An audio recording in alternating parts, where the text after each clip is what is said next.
تحریک منہاج القرآن کے اصل اہداف میں سے ایک بڑا اہم ہدف علم کو زندہ کرنا، علم کو پہنچانا ہر ایک تک، علم کو پھیلانا اور علم کے کلچر کو دوبارہ ریوائیو کرنا، علم کی ثقافت کو زندہ کرنا اور ہر شخص کو علم کے ساتھ جوڑنے کی کوشش کرنا، یہ بنیادی ہدف ہے۔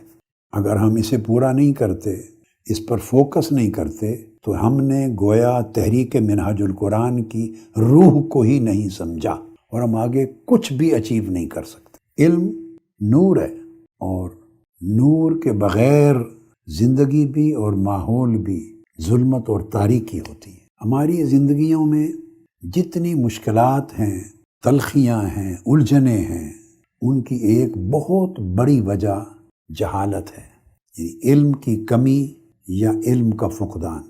علم ایک صاف ستھری سوچ دیتا ہے، علم عادت کو بدلتا ہے، علم نصیب ہو جائے تو رویے تبدیل ہوتے ہیں، لوگوں کے ساتھ بیہیویئرل چینج آتی ہے۔ زندگی یاد رکھ لیں افکار سے، خیالات سے اور نظریات سے عبارت ہوتی ہے، اور افکار، نظریات سب کچھ علم سے جنم لیتے ہیں۔ اگر آپ کے پاس علم نہیں تو کوئی فکر و نظریہ نہیں، اور فکر و نظریہ نہیں تو زندگی کا کوئی مقصود، کوئی منزل نہیں، اور وہ نہیں تو آپ کا کوئی رویہ بہتر اور قابل تعریف نہیں۔ پھر اس کے بعد یہ پہلو ضروری ہے کہ علم انسانی زندگی میں، انسان کے دماغ میں، دل میں احساس پیدا کرتا ہے۔ احساس ہی ایک ایسی چیز ہے جو شعور اور کسی چیز کا شوق مہیا کرتا ہے، اور کسی بھی نیک کام کرنے کے لیے انسان جو عزم کرتا ہے، ارادہ کرتا ہے، تگ و دو کرتا ہے، وہ اسی شعور اور شوق کا نتیجہ ہوتا ہے۔ اگر علم آپ کے پاس نہیں تو ان میں سے کوئی مرحلہ آپ طے نہیں کر سکتے، ہر چیز سے محروم ہو جاتے ہیں۔ جب علم نہیں ہوتا تو اس کا مطلب ہے جہالت ہوتی ہے، اور جہالت سے بسا اوقات انسان اپنے لیے بھی نقصان کرتا ہے اور دوسروں کے لیے بھی نقصان کرتا ہے۔ اور اگر علم حاصل ہو جس قدر ہو تو وہ اس کی اپنی ذات کے لیے بھی فائدہ مند ہے اور دوسرے شخص کے لیے بھی فائدہ مند ہے۔ پھر علم ایک ایسی چیز ہے جو آپ کے سوچ کو اور شعور کو بلند کرتی ہے۔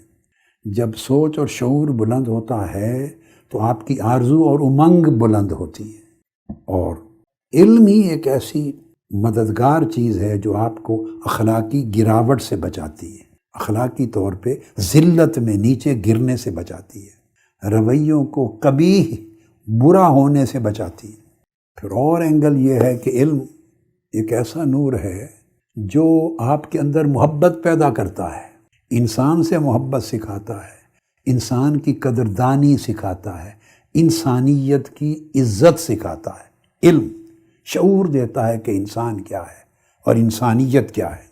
اس سے پھر ہماری زندگیاں آسان ہوتی ہیں، اور نہ صرف زندگیاں بلکہ اس کے نتیجے میں آخرت کے امور بھی درست کرنا آسان ہو جاتے ہیں۔ یہ میں آپ کو علم اور مراکز علم کے پورے پروسیس کی اہمیت سمجھا رہا ہوں کہ تحریک منہاج القرآن علم پر کیوں فوکس کرتی ہے۔ علم جو ہے پھر ہمارے معاشرے کے اندر باہمی تعلقات کو اچھا کرتا ہے، کیونکہ علم بتاتا ہے کہ ماں باپ کے حقوق کیا ہیں، اولاد کے حقوق کیا ہیں، بہن بھائیوں کے حقوق کیا ہیں، اعزا اقارب کے کیا ہیں، چھوٹے اور بڑے کے حقوق کیا ہیں، غریب و امیر کے حقوق کیا ہیں، پڑوسیوں کے حقوق کیا ہیں، سوسائٹی کے مختلف طبقات کے حقوق کیا ہیں، اساتذہ کے کیا ہیں، طلباء کے کیا ہیں۔ علم بتاتا ہے حقوق کیا ہیں، واجبات کیا ہیں، ذمہ داریاں کیا ہیں۔ اس سے اپنے تعلقات کو بہتر کرنے میں مدد ملتی ہے اور واجبات صحیح طور پہ ادا کرنے میں مدد ملتی ہے، اور پھر علم تعلقات کو خوشگوار بھی بناتا ہے۔ جب آپ کو شعور ہو جاتا ہے علم کے ذریعے کہ اس سے میرا یہ تعلق ہے، اس شخص کے مجھ پر یہ حقوق ہیں، میرے اوپر اس شخص کے لیے یہ واجبات ہیں، تو پھر علم سکھاتا ہے کہ انہیں ادا کس طرح کرنا ہے، سلیقہ بھی سکھاتا ہے۔ تو علم شعور بھی دیتا ہے، طریقہ بھی دیتا ہے، سلیقہ بھی دیتا ہے۔ خاندانوں اور رشتہ داروں میں نفرتوں کو کم کرتا ہے، دوریاں کم کرتا ہے، جبکہ جہالت نفرتیں پیدا کرتی ہے اور دوریاں بڑھاتی ہے۔ پھر علم ایک ایسا نور ہے، ایک ایسا جوہر ہے جو اخلاق کو بلند کرتا ہے۔ علم آپ کے لہجوں کو نرمی دیتا ہے، اونچا بولنا، ایک دوسرے پہ لپکنا، شور مچانا، گرجنا، غصہ کرنا، یہ سب جہالت کی چیزیں ہیں، لاشعوری کی چیزیں ہیں۔ علم چونکہ اچھے برے کی تمیز دیتا ہے، آپ کو اچھے برے رویے کی تمیز دیتا ہے، اچھے برے اخلاق میں فرق سکھاتا ہے، لہٰذا وہ آپ کے لہجے بھی درست کرتا ہے، آپ کی زبان درست کرتا ہے، لہجوں میں نرمی دیتا ہے، الفاظ کا اچھا چناؤ دیتا ہے، ان کے استعمال کا شعور دیتا ہے، طریقہ سلیقہ دیتا ہے، جس سے آپ جس شخص سے گفتگو کر رہے ہیں اس کے ساتھ آپ کا تعلق بہتر ہوتا ہے، تلخی کم ہوتی ہے۔ یہ سب کرامات علم کی ہیں۔ اور یاد رکھ لیں، جو شخص یا جو گھر یا جو گھرانہ علم سے جتنا دور ہے، اسی گھرانے میں اتنے جھگڑے ہیں، اتنی مشکلات ہیں، ان کے ریلیشنز اتنے ٹف، اتنے ہارڈ ہیں۔ تلخیاں حل کرنے کی چابی نہیں ہے ان کے پاس، ان کو سمجھ ہی نہیں آتی۔ علم سارے عقدے کھولتا ہے انسان کے لیے۔ علم جب نہیں ہوتا تو ہماری زندگی بے شمار مسائل میں گھری رہتی ہے، ہمیں ان مسائل کا، ان کے اسباب کا ادراک بھی نہیں ہوتا، ان مسائل کا حل بھی معلوم نہیں ہوتا۔ آپ صاحب علم کے پاس جاتے ہیں تو علم آپ کو ان کا حل بتاتا ہے۔ وہ علم اگر آپ خود حاصل کر لیں، جس قدر ہو سکے، تو اس قدر آپ اپنے مسائل کو خود حل کر سکتے ہیں، الجھنوں سے بچ سکتے ہیں۔ علم نہ ہونے کی وجہ سے دیگر اسباب تو اپنی جگہ ہیں، مہنگائی ہے، بے روزگاری ہے، سیاسی بدامنی ہے، معاشی مشکلات ہیں، پورے اجتماع اور معاشرے کا رویہ برباد ہو گیا ہے۔ کہ اگر آپ علم کا چراغ جلا لیں اپنے اندر، اپنے گھر میں، اپنے خاندان میں، اپنے گرد و نواح میں، تو آئلی نظام آپ کا، گھر کا نظام اور معاشرتی نظام، ہر ایک کو بہتری ہوگی۔ ہر مرد کو اپنا رول ادا کرنے میں مدد ملے گی، ہر خاتون کو اپنا کردار ادا کرنے میں مدد ملے گی۔ علم آپ کو پہچان کروائے گا کہ ہماری کیا ذمہ داریاں ہیں، سوسائٹی کی نسبت، اپنی فیملی کی نسبت، اپنے تعلق رکھنے والی سہیلیوں اور دوستوں کی نسبت، اپنی تحریک کی نسبت، اللہ کے دین کی نسبت، اللہ اور اس کے رسول کی نسبت، اپنی ذات کی نسبت، دوسروں کی نسبت، کیا ذمہ داریاں ہیں۔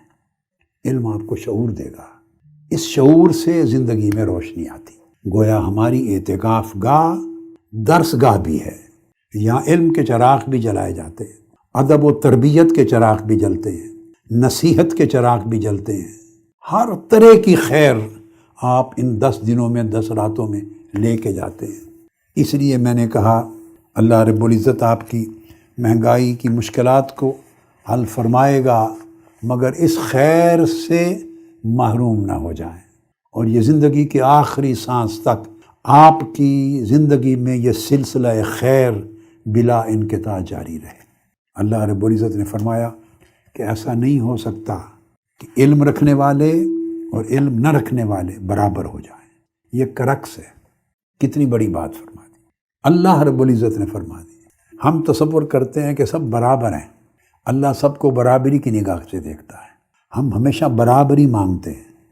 اس برابری کے تصور میں یاد رکھ لیں، برابری ربوبیت میں، چونکہ وہ رب ہے، رزق دینے میں، ربوبیت پالنے میں، پرورش کرنے میں اور عدل میں برابر ہے، مگر بہت سے اسباب ہوتے ہیں جو اللہ رب العزت کے فضل کو طلب کر لیتے ہیں، تو فضل کرنے میں پھر ہر کوئی برابر نہیں ہوتا، فضل پانے میں ہر کوئی برابر نہیں ہوتا۔